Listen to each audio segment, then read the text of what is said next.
खबर शामिल कर दी मोरो सिंध जता सिंधी अल्ताफ सुमरो की रिपोर्ट मूजिब मोरो के मोजिज़ कारोबारी शख्सियत मरूम नज़ीर अहमद मेमण जो पुट तुफ़ैल अहमद मेमण पंहिंजे भाउ हाफ़िज़ मोहम्मद ताहिर मेमण सां लातालगी जो इज़हार करे रहियो आहे। वधीक तफ़सीली वीडियो रिपोर्ट ॾिसूं था सिंधी अल्ताफ सुमरो जी हिन वीडियो रिपोर्ट में।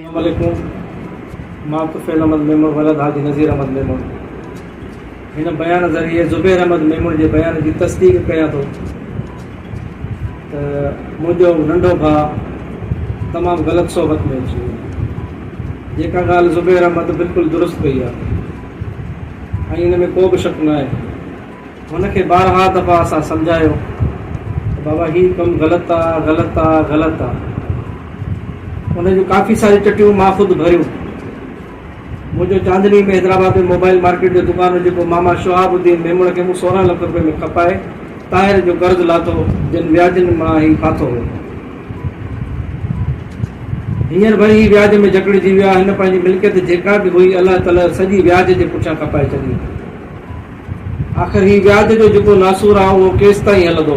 केतिरा नौजवान केतिरा घर तबाह कंदो? घणनि घरनि खे ही व्याज तबाह कंदो? ख़ुदा मुंहिंजो ही ॿाहूं ॿधी अर्ज़ु आहे व्याजनि खे त कुझु ख़ुदा जो ख़ौफ़ कयो। तव्हांखे बि मरणो आहे, तव्हांजा बि बचा आहिनि। ऐं मां काफ़ी सारनि व्याजनि खे बि अर्ज़ु कयो आहे, ॿाहूं ॿधियूं आहिनि। मां हींअर नाला खणणु मुनासिबु नथो सम्झां छो जो हीउ सही वक़्तु न आहे। खोड़ सारा आहिनि जेके कारोबार में मुलविस आहिनि।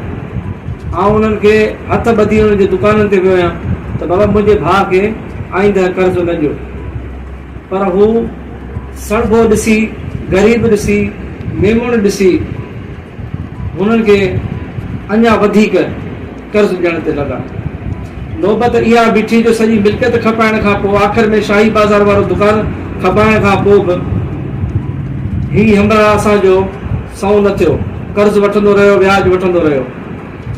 नतीजो इहो निकितो जो हीअ मोरो छॾे हींअर हली वियो कंहिं ॿिए इलाइक़े में।